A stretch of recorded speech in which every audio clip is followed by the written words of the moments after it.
नमस्कार। आप सभी को दशहरा की बहुत बहुत बधाई। तो चलिए सुनते हैं आज एक और नायाब कहानी, पितृ ऋण, जिसे लिखा है आलोक कुमार जी ने।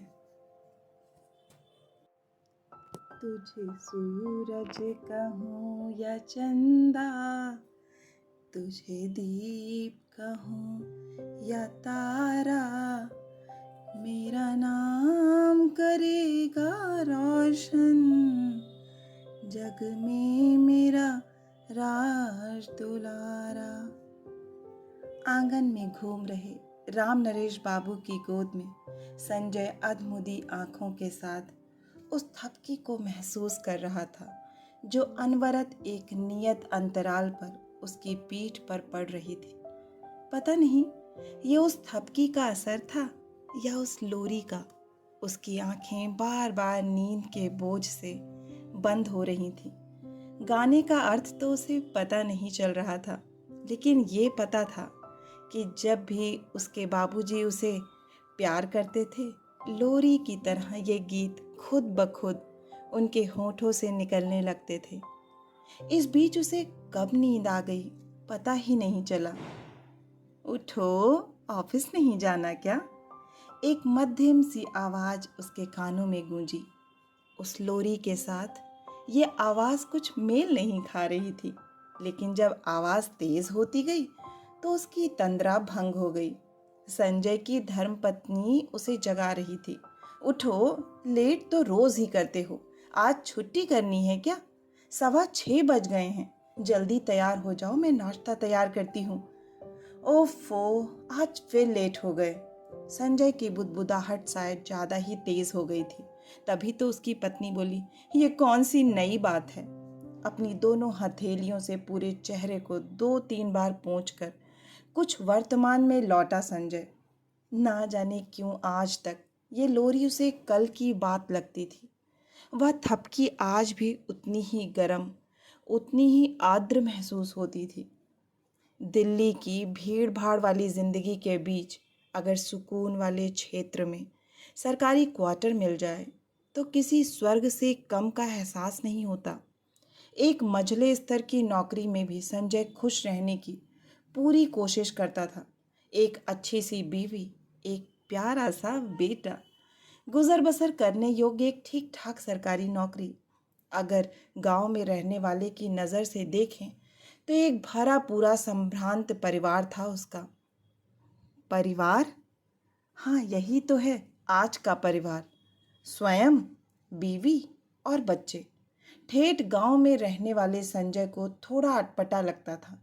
बिना दादा दादी, चाचा चाची के भी कोई परिवार होता है, ऐसी बचपन में कल्पना भी नहीं की थी उसने। तभी तो जब पहली बार संजय घर से बाहर पटना कॉलेज में पढ़ने आया था तो कुछ चीज़ें उसकी समझ के बाहर थीं। अगर वह किसी से पूछता कि आपका घर कहाँ है और वह जवाब में कोई पटना बोलता तो वह संतुष्ट नहीं होता। उसका अगला सवाल होता, नहीं नहीं, पटना में तो आप रहते हैं, असली घर कहाँ है आपका? पटना में ही पले बढ़े किसी लड़के के लिए ये एक अटपटा सा सवाल होता था, लेकिन संजय का अपना ही दर्शन था। उसकी सोच में लोग शहर में नौकरी करने आते हैं, पर असली घर तो वही होता है जहाँ पूरा परिवार यानी दादा दादी सभी रहते हैं। अपनी कार ड्राइव करते हुए संजय इस बात पर मुस्कुराए बिना नहीं रह पाता। ऑफिस शायद नज़दीक आ गया था। उसने अपना सारा ध्यान पार्किंग पर केंद्रित कर लिया। लेट ऑफिस पहुंचने पर कार सही जगह पार्क करना भी अपने आप में किसी उपलब्धि से कम नहीं होता। ऑफिस में घुसते ही अपने पास के क्यूबिकल में बैठे सक्सेना जी पर निगाह पड़ी। मोटे थुलथुल से सक्सेना जी अपनी तरह के अकेले जीव थे। जिंदगी बड़े ही संतुलित तरीके से जीते थे। किसी अधिकारी की मजाल कि उनकी मर्जी के खिलाफ कोई उनसे काम करा ले। ऑफिस से बीच बीच में भागते रहने के तरीके तो उन्होंने संस्कृत के श्लोक की तरह रट्टा मार कर याद किए थे। उनका मानना था कि नौकरी की भर्ती प्रक्रिया में चयनित होकर उन्होंने अपनी जिम्मेदारी पूरी कर दी है। अब जब निमंत्रण पत्र, नौकरी के विज्ञापन को वे निमंत्रण पत्र ही बोला करते थे, देकर बुलाया है तो खातिरदारी तो करनी ही पड़ेगी। सरकारी महकमा था, बर्खास्तगी की कोई गुंजाइश नहीं थी।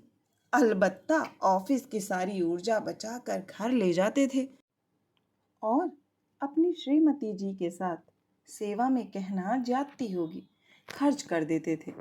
आय और व्यय का पूरा संतुलन था। कॉलोनी की सारी औरतें अपने पति को हमेशा सक्सेना जी की मिसाल दिया करती थीं। कार्यालय में उनकी जो भी छवि हो, दाम्पत्य जीवन बड़ा मधुर चल रहा था। संसार में जीने की उनकी इस फिलॉसफी के सभी मुरीद थे। हाँ, प्रैक्टिकली कोई सक्सेना जी वाली फिलॉसफी अपना नहीं पा रहे थे। कारण वही दकियानुसी विचार कि ऑफिस में लोग क्या सोचेंगे। इन घिसी पिटी अवधारणाओं से सक्सेना जी काफ़ी ऊपर उठ चुके थे। संजय ने नज़र मिलते ही नमस्ते किया और हाथ मिलाने को बढ़ाया। सदा की भांति ऊर्जा से भरपूर सक्सेना जी ने उसका हाथ जोर से दबाया और उत्साहित होकर बोले, यार मज़ा आ गया, क्या जगह है मनाली। अभी साले साहब सपरिवार आए थे, उन्हीं के साथ प्रोग्राम बना था। कल फोटो दिखाऊंगा, वाकई मस्त जगह है। मैं तो कहता हूँ तुम भी घूम आओ। उन्होंने अपना फैसला सुना दिया। संजय थोड़ा उनके करीब हो आया और धीरे से बोला, सक्सेना जी, आजकल एक बात नोटिस की है कि ज़्यादातर गेस्ट बीवी के मायके वाले ही होते हैं। सबका देखो एक ही हाल है, कभी बच्चों के नाना नानी, कभी मामा मामी, कभी मौसा मौसी। यार, चाचा चाची, दादा दादी ये सब बहुत कम दिखते हैं। सक्सेना जी सिरे से भड़क गए। बोले, संजय जी, आखिर यही लोग तो हैं जो हमें अपना समझते हैं, वरना ये घर वाले तो लूटने के चक्कर में रहते हैं। बात शीशे की तरह साफ थी, लेकिन ये थोड़ा नया दर्शन था। संजय ने जिज्ञासा भरी निगाह से उन्हें देखा और पूछा, वो कैसे? बोले, अब देखो तुम जब भी घर जाओ इनकी कुछ ना कुछ फरमाइश रहेगी, ना दो तो मुंह फूल जाएगा। इधर उधर की सुनाकर ताने देने वो सो अलग। अब ससुराल जाओ, खूब खातिरदारी भी करेंगे और आते वक्त ढेर सारा उपहार। कुछ पाने का लालच नहीं, बस असीम प्यार और अपनापन, टोकरी भर कर इज्जत अलग से। ये घर वाले शादी के बाद बदल जाते हैं। सक्सेना जी अपनी ही राह में बहे जा रहे थे। आगे बोले, अभी पिछली बार बाबूजी आए थे, यहाँ से जाते वक्त बोले, तुम्हारे बेटे की साइकिल बड़ी अच्छी है, इस बार घर आना तो भैया के लड़के को भी एक खरीद देना, बेचारा नौकरी नहीं करता है। अब बोलो, वह नौकरी नहीं करता है, ये मेरी गलती है? उनके सटीक तर्क के आगे संजय नतमस्तक था। संजय ने आखिरी दाव खेला। बोला, यार, इसी दिन के लिए तो माँ बाप बच्चों को बड़ा करते हैं, कैसे कैसे कष्ट सहकर बच्चों को पढ़ाते हैं ताकि बड़ा होने पर उनका खून चूस सकें। वाक्य शुरू तो संजय ने किया था, लेकिन पूरा सक्सेना जी ने किया। सक्सेना जी वही नहीं रुके, लेकिन अब संजय की ताकत जवाब दे चुकी थी। बाबूजी का वह बचपन वाला गीत कानों में गूंज रहा था, जिसे ना जाने उसने कितनी बार सुना होगा। आज उंगली थाम के तेरी, तुझे मैं चलना सिखाऊं, कल हाथ पकड़ना मेरा, जब मैं बूढ़ा हो जाऊं। तुम मिला तो मैंने पाया, जीने का नया सहारा, मेरा नाम करेगा रोशन, जग में मेरा राज दुलारा। अंत में केवल एक वाक्य सुनाई दिया, भाई कहाँ खो गए? ये घर वर का मुंह जितनी जल्दी छोड़ दो तुम्हारे लिए अच्छा रहेगा। संजय ने हामी भरी, क्योंकि उसके अंदर तर्क करने लायक कुछ बचा नहीं था। ऑफिस से घर लौटते वक्त संजय सक्सेना जी द्वारा कही गूढ़ बातों का अर्थ समझने की कोशिश कर रहे थे। क्या सक्सेना जी के बाबूजी उनको उतना प्यार नहीं करते थे जितना मुझे? फिर ये विरक्ति क्यों? अबूझ पहेली था ये संजय के लिए। उसे याद है कि उसकी कैसी कैसी जिद को उनके बाबूजी पूरा करते थे। एक बार पटना में कोई रैली थी। सभी शिक्षक उसमें जा रहे थे। संजय ने ठान लिया और निश्चयात्मक लहजे में बोला कि आपके साथ मैं भी पटना जाऊंगा। बाबूजी ने लाख समझाया कि वहाँ ट्रेन में भीड़ होगी, रहने की कोई ठीक ठाक जगह नहीं होगी, तुम्हें बहुत कष्ट होगा। लेकिन संजय तो बस पटना के चकाचौंध की कल्पना मात्र से रोमांचित हो रहा था। आगे होने वाले कष्टों का आभास मात्र नहीं था उसे। बाबूजी उसकी जिद के आगे झुके। पता नहीं कितने कष्ट सहकर वे उसे अपने साथ ले गए। वह तो ट्रेन पर थोड़ी देर बाद ही सो गया, पर बाबूजी ने शायद पूरी रात उसे गोद में सुलाते हुए जाग कर काटी। रैली में जब उनके कोई साथी पूछते कि इसको इतनी भीड़ भाड़ में क्यों लाए, तो वह बोलते, जी, इंदिरा गांधी को नेहरू जी अपने साथ विदेश ले जाते थे, मैं पटना तक तो ला ही सकता हूँ। तब संजय शायद ये बात ना समझता, लेकिन आज तो वह अपने बाबूजी के उस असीम प्यार को समझ ही पा रहा था। ऐसे ना जाने कितने वाकये थे जो बाबूजी के उस अगाध प्यार के किस्से बयां करते थे। संजय भीतर से आहत महसूस कर रहा था। उसे लगता था कुछ तो उसका अपना ही दोष है कि वह बाबूजी के लिए वैसा कुछ नहीं कर पाया जिसकी उसने कभी कल्पना की थी। उसे हमेशा लगता था उसकी बीवी भी उसके घर वालों को उतना ही प्यार करेगी जितना वह खुद करना चाहता था, लेकिन उसे कभी अपनी बीवी की आंखों में अपने परिवार के लिए वह प्यार नजर नहीं आता था। उसे लगता था कि वह अपनी बीवी और अपने घर वालों दोनों को एक समान प्यार करे, लेकिन आज तक वह ऐसा करने में असफल ही रहा था। इसलिए वह कभी खुलकर अपने घर वालों के लिए कुछ कर नहीं पाता था। उसे लगता था कि मैं कुछ ऐसा करूं जो आज तक किसी बेटे ने किसी पिता के लिए नहीं किया हो, और इसमें बीवी की भी सहमति हो। परंतु उसे प्रतीत होता कि वह नदी के दो किनारों को मिलाने की कोशिश कर रहा था। इस वजह से वह कुछ खिंचा खिंचा रहता, और इसका सीधा प्रभाव उसकी गृहस्थी पर पड़ रहा था। उसका बेटा जब भी उससे बातचीत करने की कोशिश करता, वह कुछ बहाना बनाकर टाल देता।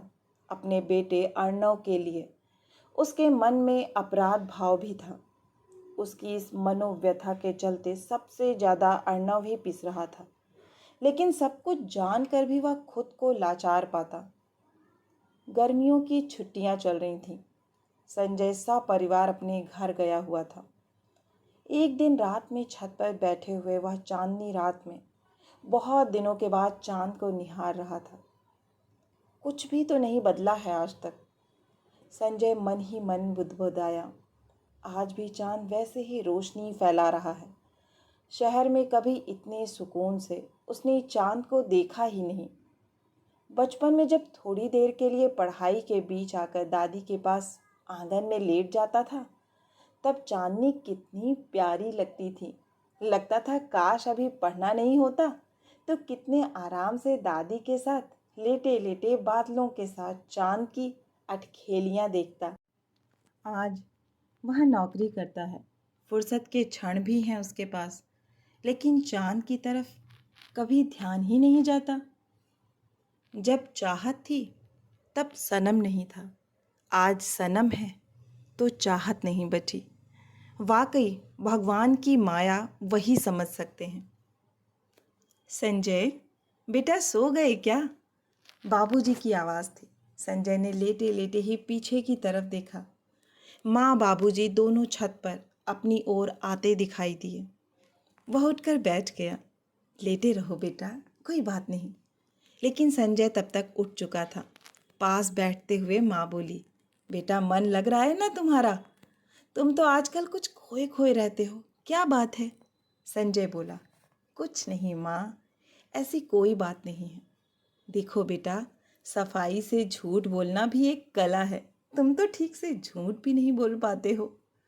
संजय सोचने लगा, उसकी बीवी भी उसे यही बात कहती है, झूठ मत बोला कीजिए आप, आपके चेहरे से सब पता चल जाता है।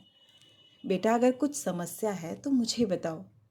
नहीं माँ, दरअसल ऐसी कोई बात नहीं है, बस कभी कभी ये सोचता हूँ कि बचपन में कितना सोचता था कि बड़े होकर आप लोगों के लिए ये करूँगा वो करूँगा, लेकिन मिला जुला कर कुछ नहीं कर पाया मैं। संजय का स्वर उदासी में डूबा हुआ था। आपको और बाबूजी को लेकर ऐसे इमोशंस हैं कि लगता है आप दोनों को एक बड़े से सिंहासन पर बिठाकर पूजा करूं। अपनी पत्नी से भी यही उम्मीद करता था, लेकिन उसकी अपनी ही सोच है। आज तक मैं उसे नहीं बदल पाया। इस कारण मैं भी खुलकर आप लोगों के लिए कुछ नहीं कर पाया। मुझे लगता था वह मुझे समझ पाएगी, लेकिन अब तो मैं हिम्मत हार चुका हूँ। संजय की आवाज़ भर्रा गई थी। माँ बाबूजी शायद संजय की दुविधा समझ चुके थे। माँ बोली, बेटा बुरा मत मानना, गर्ज करो शादी के बाद तुम ससुराल जाकर बस गए होते तो क्या अपने सास ससुर से उतना ही लगाव रखते जितना मुझसे रखते हो। उन्होंने अपनी बात जारी रखी। बोली, बेटा जिनके साथ तुम्हारी यादें ना जुड़ी हों उनके लिए तुम्हारे मन में औपचारिक आदर तो हो सकता है, लेकिन प्यार, जुड़ाव या लगाव नहीं हो सकता। तुम तो हमारे लिए बहुत कुछ कर पा रहे हो। बहू की सोचो, वह तो अपने माँ पिताजी के लिए कुछ नहीं कर पा रही होंगी। बोलते बोलते माँ अपने अतीत में जा चुकी थी। बोली, मैं जब छोटी थी तभी मेरे पिताजी गुजर गए थे। माँ ने बहुत कष्ट झेलकर मुझे पढ़ाया लिखाया, खुद की रोटी मुझे खिलाती थी। मेरे मन में तब आता था अगर बड़ी होकर कुछ बनी तो माँ को वह सारे सुख दूंगी जिसकी वह हकदार हैं। संयोग देखो, मैं शिक्षक बन भी गई, लेकिन तब तक मेरी शादी हो चुकी थी। मेरे सारे पैसों पर ससुराल का हक हो गया और मैं चाह कर भी अपनी माँ के लिए कुछ नहीं कर पाई। माँ का गला रुंध चुका था। अपने आप को संभाल कर फिर से बोली, बेटा शादी के बाद पति ही पत्नी के लिए सब कुछ होता है।